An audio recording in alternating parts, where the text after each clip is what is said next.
خداوند یوں فرماتا ہے کہ آسمان میرا تخت ہے اور زمین میرے پاؤں کی چوکی۔ تم میرے لیے کیسا گھر بناؤ گے اور کون سی جگہ میری آرام گاہ ہوگی، کیونکہ یہ سب چیزیں تو میرے ہاتھ نے بنائیں اور یوں موجود ہوئیں۔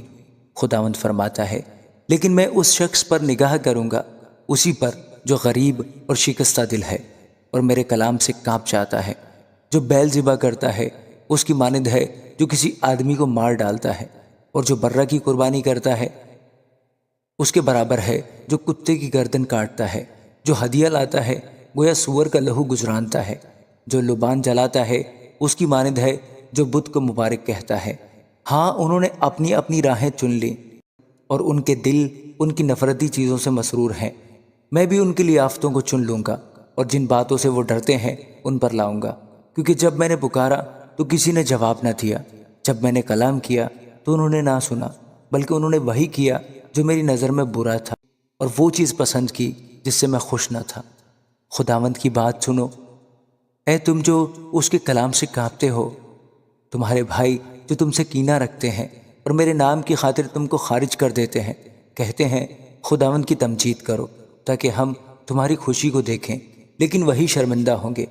شہر سے ہجوم کا شور، ہیکل کی طرف سے ایک ندا، خداوند کی آواز ہے جو اپنے دشمنوں کو بدلہ دیتا ہے، بیشتر اس سے کہ اسے درد لگے اس نے جنم دیا، اور اس سے پہلے کہ اس کو درد ہو اس سے بیٹا پیدا ہوا۔ ایسی بات کس نے سنی؟ ایسی چیزیں کس نے دیکھی؟ کیا ایک دن میں کوئی ملک پیدا ہو سکتا ہے؟ کہ یک بار کی ایک قوم پیدا ہو جائے گی؟ کیونکہ سیون کو درد لگے ہی تھے کہ اس کی اولاد پیدا ہو گئی۔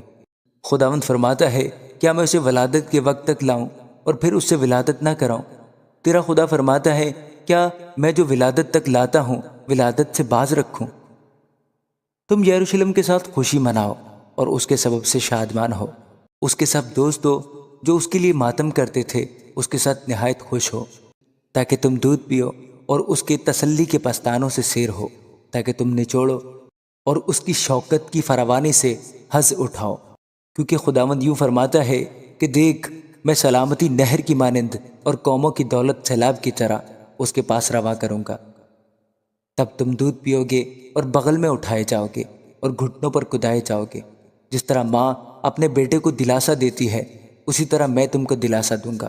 یروشلم ہی میں تم تسلی پاؤ گے اور تم دیکھو گے اور تمہارا دل خوش ہوگا اور تمہاری ہڈیاں سبزہ کی مانند نشو نما پائیں گی۔ اور خداوند کا ہاتھ اپنے بندوں پر ظاہر ہوگا، پر اس کا قہر اس کے دشمنوں پر بھڑکے گا، کیونکہ دیکھو خداوند آگ کے ساتھ آئے گا اور اس کے رتھ گرد باد کی مانند ہوں گے، تاکہ اپنے قہر کو جوش کے ساتھ اور اپنی تنبیہ کو آگ کے شعلہ میں ظاہر کرے۔ کیونکہ آگ سے اور اپنی تلوار سے خداوند تمام بنی آدم کا مقابلہ کرے گا، اور خداوند کے مقتول بہت سے ہوں گے، وہ جو باغوں کے وسط میں کسی کے پیچھے کھڑے ہونے کے لیے اپنے آپ کو پاک و صاف کرتے ہیں، جو سور کا گوشت اور مکروہ چیزیں اور چوہے کھاتے ہیں۔ خداوند فرماتا ہے وہ باہم فنا ہو جائیں گے، اور میں ان کے کام اور ان کے منصوبے جانتا ہوں۔ وہ وقت آتا ہے کہ میں تمام قوموں اور اہل لغت کو جمع کروں گا، اور وہ آئیں گے اور میرا جلال دیکھیں گے۔ تب میں ان کے درمیان ایک نشان نصب کروں گا، اور میں ان کو جو ان میں سے بچ نکلیں قوموں کی طرف بھیجوں گا، یعنی ترسس اور پول اور لود کو جو تیر انداز ہیں، اور توبل اور یاوان کو، اور دور کے جزیروں کو جنہوں نے میری شہرت نہیں سنی اور میرا جلال نہیں دیکھا، اور وہ قوموں کے درمیان میرا جلال بیان کریں گے۔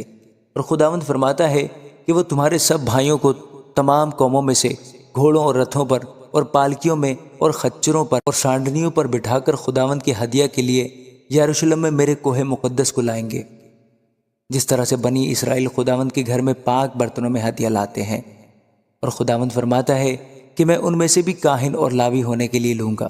خداوند فرماتا ہے جس طرح نیا آسمان اور نئی زمین جو میں بناؤں گا میرے حضور قائم رہیں گے، اسی طرح تمہاری نسل اور تمہارا نام باقی رہے گا۔ اور یوں ہوگا، خداوند فرماتا ہے کہ ایک نئے چاند سے دوسرے تک اور ایک سبت سے دوسرے تک ہر فرد بشر عبادت کے لیے میرے حضور آئے گا، اور وہ نکل نکل کر ان لوگوں کی لاشوں پر جو مجھ سے باغی ہوئے نظر کریں گے، کیونکہ ان کا کیڑا نہ مرے گا اور ان کی آگ نہ بجھے گی، اور وہ تمام بنی آدم کے لیے نفرتی ہوں گے۔ آمین۔